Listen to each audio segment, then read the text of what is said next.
banks, and that's their problem now. Zaire has more than 5 billion debt. Zaire cannot repay it because of the situation inside the country. Mobutu has also run into the ground many once prosperous businesses that had been owned by foreigners, but which he nationalized and then turned over to family and friends. His Uncle Lito, for instance, was given his food importing firm. Today it no longer operates. Inside it looks like a junkyard. But Uncle Lito did not go broke. Among his many assets, this handsome villa on the outskirts of Brussels. U.S. Congressman Howard Volpe is chairman of the House Foreign Affairs Subcommittee on Africa. The economy is falling apart. There have been so many investments that have not made a contribution, that have diverted resources away from activities that would have really helped to develop the agricultural sector, to sustain the economy, feed the population. Example, just a short distance from Zaire's $100 million television complex is Mamayemo Hospital.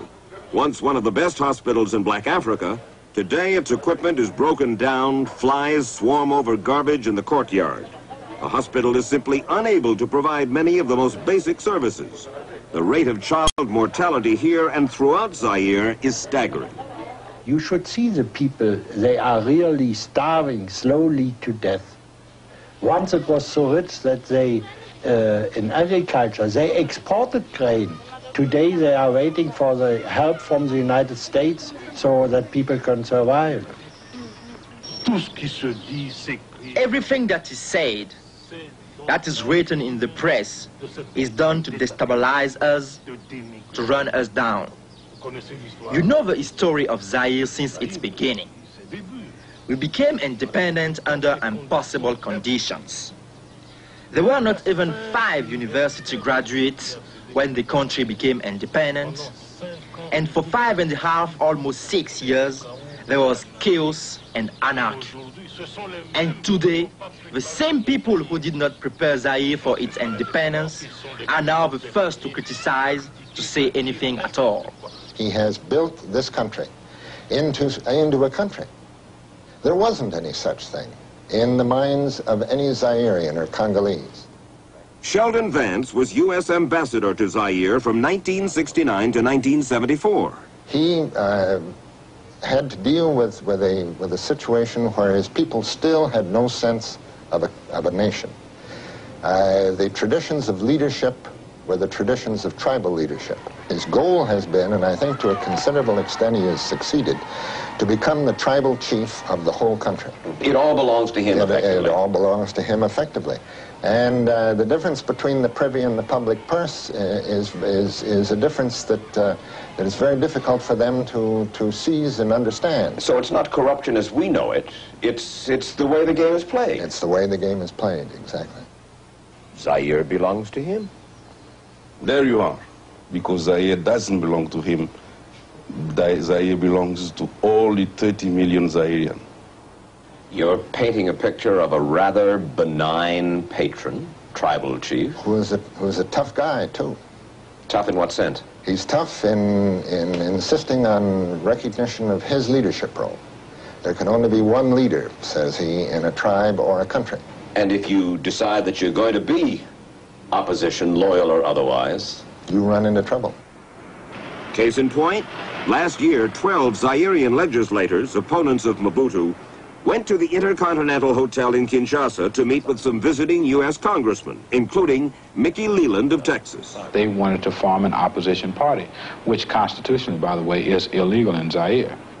Afterwards, Congressman Leland happened to be watching from the hotel entrance as the opposition deputies left. The deputies were set upon by plainclothes police. One guy had been thrown to the ground, as I said, by his tie. And several people were just kicking him and stomping him while he was bleeding profusely from his forehead. And I just saw blood going everywhere. Had I interfered, I probably would have been killed. What about the attitude, what about the actions of the U.S. Embassy in Zaire? They tried to gloss over what we had seen there. And their representation to us was that this happens all the time, so don't be so concerned, that this is nothing compared to what used to happen, that kind of thing. Why is he important to the United States? Why do we pay this kind of attention? Why is he our ally? He's been a reasonably successful leader of one of the most important countries in black Africa. And anti-communism. And anti-communist. And if he's a Somoza or if he's a Shah? They're better than Khomeini's. What would happen if IMF, World Bank, U.S. banks suddenly said, enough. Enough Zaire. Enough Mobutu. We're through. People would finally, they would die in that country. It would be a revolution. It would be a bath in blood. They cannot stop now. At some point, President Mobutu will not be there. The question we need to ask ourselves in terms of our long-term interest in Zaire, and Zaire is an important country, is how will the rest of the population respond to the United States subsequently? Are we going to create a self-fulfilling prophecy in which we will effectively be creating a hostile regime, hostile to American interest in the long term? I don't want to see that happen. I don't think Americans want to see that happen. The people are starving now. The misery of the people will be the best argument, not only against Mobutu, but also against Mobutu's ally, because the perception of the people is that the Mobutu's ally are accomplices for their misery and their starvation. And what will happen? The wild revolution or wild revolt will be something against Mobutu, but also against the West. He's been there a long time. That's right. That was the case of Amin, more than 10 years. That was the case of Bokassa, more than 10 years. They all finished the same way. Exile, prison, or death.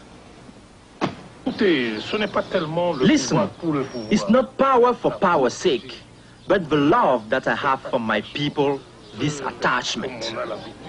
As we have the habit of saying in Zaire, it is a complicity that exists between the people and the chief. It is not power for power's sake, but I like to rule. Why try to hide it? I like to rule.